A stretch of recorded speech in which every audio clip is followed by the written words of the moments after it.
Tonight, a young man charged with violently assaulting a Port Lincoln nurse, and the Broken Hill pipeline case finally released.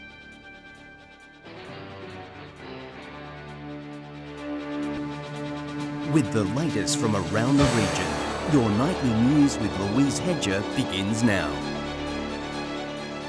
Good evening. An 18-year-old man has been charged after allegedly violently assaulting a Port Lincoln nurse earlier this week. The nurse was left with numerous upper body injuries while she was carrying out her normal duties. What was meant to be a normal Monday morning at work quickly turned into this nurse's worst nightmare. Today, Amanda is nursing her own wounds. They just hit me in the head at least a few times before I knew what was going on. I had no time to defend myself or do anything.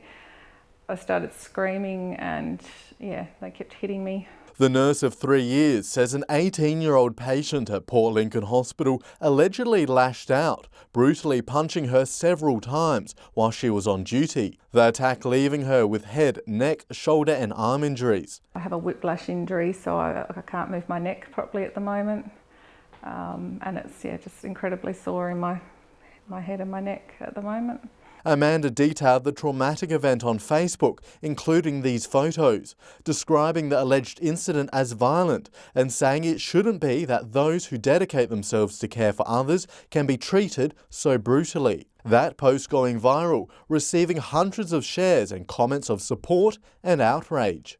One woman writing, "I'm in absolute shock that this happened to one of our own, and this is horrible and should not happen."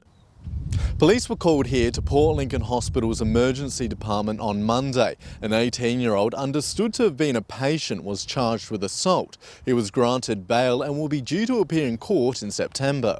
Nurses don't go to work expecting this to happen. My family certainly don't want me to go to work and have this happen, so that's the hardest thing at the moment, is just worrying about everyone else. Amanda's parents writing that the hospital is facing staffing pressure with minimal security in place for patients and workers. That their daughter's dreams of being a nurse is now in tatters, adding their voice to the calls for the government to do more. It makes me really sad that society, there's people like this that can just snap and hurt people that are just trying to care for them. Nathan Rector, 7 Spencer Golf News. After ongoing calls for its release, the business case for the Wentworth to Broken Hill pipeline has finally been made public. But now many are calling the $500 million project a gift to irrigators and the mining industry. This is the report kept secret for so long, it's now making a splash. When you spend $500 million, there had to be more involved than just Broken Hill. Today saw the full business case for the Wentworth to Broken Hill pipeline made public. The documents secured through a parliamentary freedom of information request from this independent MP, saying it shows what many locals in the region have long suspected, that decoupling Broken Hill's water supply from the Menindee Lakes would reduce the need for flows down the Darling. More water being made available for irrigators, and that would come at the expense of the health of the river and the lakes and the river communities. Mr Fields says the pipeline is a gift for northern irrigators who lobbied for it in 2016. Touted as one of the project's major benefits was that it would avoid costs of water embargoes on northern irrigators, meaning loss of cotton production. The River Action Group says everyone needs their fair share. These industries, different industries that include agriculture, must be around to allow these communities to survive, but also allow lower New South Wales communities to survive as well. The member for Barwon says nothing can undo the pipeline that was completed earlier this year. His concern is who's paying for it. It talks about public goods in terms of water savings that benefit the whole Murray-Darling Basin. So if it's a public good, why are the costs being localised to Broken Hill? Hoping the release of the business case fuels the need for changes to the Murray-Darling Basin Plan. A spokesperson from the State Water Minister's office said if the pipeline wasn't built, Broken Hill would not have water. Cotton Australia was contacted for comment. Patrick Ryankey, 7 Spencer Golf News. Debates on the federal government's plans for a national waste management facility on the Eyre Peninsula are continuing. A consultative committee meeting in Kimber today saw strict observer protocols enforced, but many community members supporting the plans. It's been a 4-year debate for Kimber and Hawker residents, the Kimber District Council given the green light to resume facilitating a community ballot that was previously put on hold for a year. There's so many people around town that, or in the district in general, that just want to get on and have our say, and then we'll know. A mediator present to ensure no questions go unanswered. A group of community representatives, and their role then is to communicate what happens in these meetings to the community members. Committee members heard of the extension of facility size from 100 hectares to 160. Change in land size is one of the main subjects. I guess there'll be a few others that'll come up, but yeah. Some local residents raising opposition to the facility. The farming community in particular have concerns that the facility could impact on the marketing of their product. Many agreeing this debate has gone on for too long, with some claiming the impact could have on the environment would last for decades too. Economic report by Cadence sort of was done over 30 years, yet this leaves a legacy of over 100 years, so I think it's been inflated. The meeting continued here for another 8 hours. Journalists were only allowed in for 10 minutes and there was a strict observer capacity of only 4 citizens. Controversial thing, and it has divided the district quite remarkably. I mean, people have been neighbours for 100 years and now they won't talk to one another. The ballot for residents within the area to have their say is planned for end of the year. Shari Hams, 7 Spencer Gulf News. A Broken Hill man has been charged with multiple child abuse offences. Police allege the 27-year-old used a carriage service to groom a child under 16 years and possessed and disseminated child abuse material. He was arrested on Tuesday, officers seizing a laptop and a mobile phone. The man was granted conditional bail and will reappear in court in October. Still to come tonight, commitment to fast-track road upgrades on the Lower Eyre Peninsula and a film featuring Broken Hill's finest now rolling. Welcome back. The South Australian Government says it's committed to fast-tracking $32 million for road upgrades in the Lower Eyre Peninsula. It comes as the Department for Transport finalises its road analysis for the upgrades. There's no doubt that with an increase in trucks like these, our roads would have started to crumble, and crumble they have, 6 weeks before harvest begins. We're going to see more traffic on the road, there's no doubt about that. All of the grain that's grown on Eyre Peninsula will now need to come to port via road freight. The state and federal government committing $32 million to help upgrade and develop our road network. It follows on from Viterra's announcement it would discontinue rail transport and move to a road-based supply chain. DPTI are undertaking a corridor analysis at the moment. I want to reassure people that things are happening, even though they're not necessarily seeing things. DPTI need to go through a process as an analysis of the corridors. The Transport Department finalising its report to identify areas for improvement, but a backlog in federal funds wouldn't see the money trickle in until 2022. Certainly I've had conversations with the State Minister, Minister Knoll, about fast-tracking this funding, and he's been talking, I know, to the Federal Minister about having some of that funding brought forward so that we can progress these roadworks as soon as possible. The sooner that we can get the funding through and the sooner that we can get the remediation to our traffic corridors attended to, the better off we'll be, particularly in the city of Port Lincoln. The Transport Department will continue to hold consultations this month with local government and councils as it completes its report. The focus for the city, as far as I'm concerned, is working out how we can have a smooth and safe traffic flow of heavy vehicles and other traffic through the city and through into the port area. Nathan Regter, 7 Spencer Golf News. Bowling clubs are a staple in many country towns, and now Port Augusta's is being given a makeover. The greens at the century-old club ripped up and replaced to cater for the larger number of bowlers. Tearing up the old and laying down the new. It's a sight all too familiar for Michael Massara. The Port Augusta Lawn Bowls veteran has seen plenty of greens replaced in his 52-year career. I also see old ones too. This is much better now. There's a lot of people like. He's one of nearly 70 local bowlers itching to have first play on the new bowling green. The only way you can make friends in here, you don't get injured, you're not broken foot. The local sporting club bringing in a breath of fresh air, replacing the ageing and worn surface. Our previous green has been down for 10 years and it had a few little bumps and lumps and we could only use 10 of the 12 rinks. The club says it's important to have top-notch facilities for its bowlers of all ages and abilities. Some are very passionate about being competitive, some just want a social outing.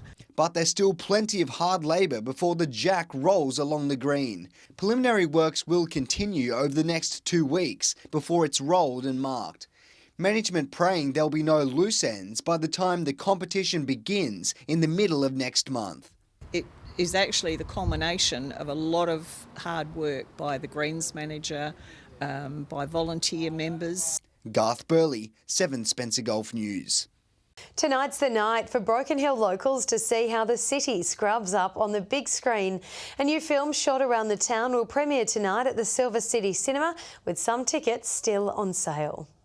Time for its Silver City Silver Screen debut. The film's been out for a while at festivals, and the attention and the reviews and the feedback it's been getting is amazing, and I can't wait for locals to be able to see it as well. Many locals would remember a film crew in town this time last year. They were shooting the nitty-gritty crime thriller known as Locusts. They shut down streets, turned old buildings into nightclubs and captured the region in a noir tone. Broken Hill locals know that the town and the surrounding region scrubs up amazing on the big screen, but tonight is the night to see it in its most latest iteration. After a lengthy film festival tour around the world and also in Australia, Locusts will be shown tonight at the Silver City Cinema. Moviegoers provided the chance to see Broken Hill double as the fictional, crime-ridden and perilous town of Serenity Crossing. It'd be good for everyone to get the chance to have a look at the fruits of their labours and see how it's all come together before it hits the cinemas in about 2 months' time in October. With a cinematic release planned for later in the year, the local cinema is working with the film's distributor to organise future screenings. If you really want to see it on the big screen in Broken Hill,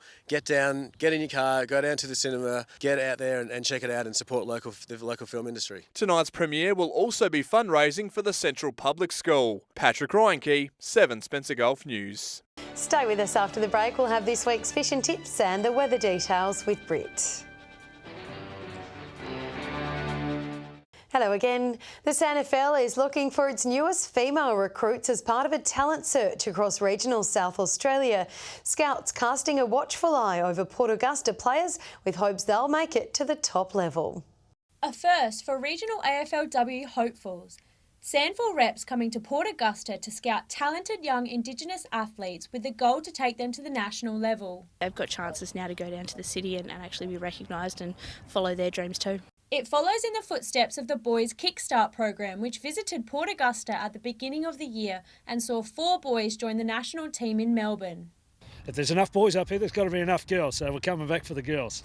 Putting the players through their paces, the Scouts eyeing off potential stars no matter their current skill level. We just want to make sure that we give every girl the opportunity to play at the highest possible level.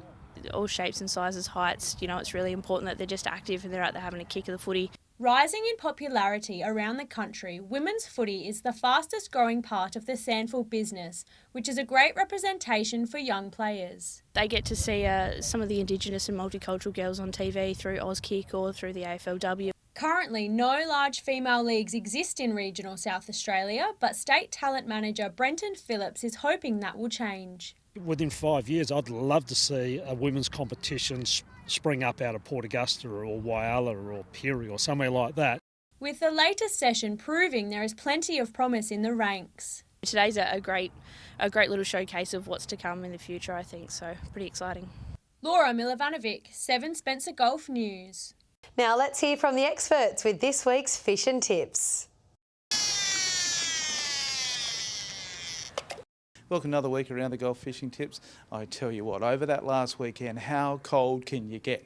But I tell you, this is the best thing that we've ever had. This cold snap keeps our King George whiting around for a little while. I've seen some catches up to 50 centimetres off the Eastern Shoal area. So keep working that area and the top end of Ward Spit. You should find yourself some good fish.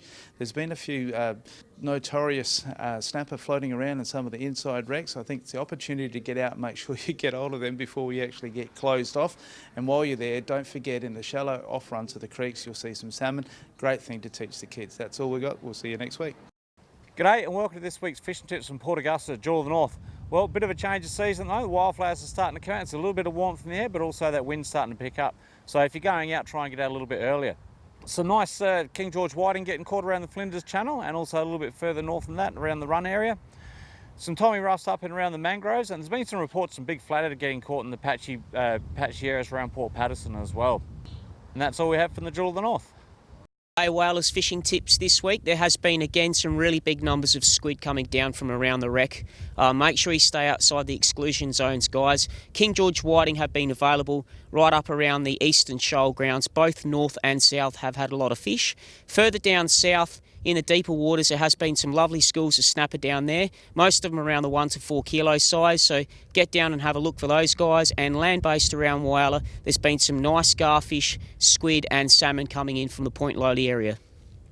G'day, welcome to this week's Fishing Tips in Port Lincoln. Starting up around Tumby Bay, there's been some King George whiting down south of the town.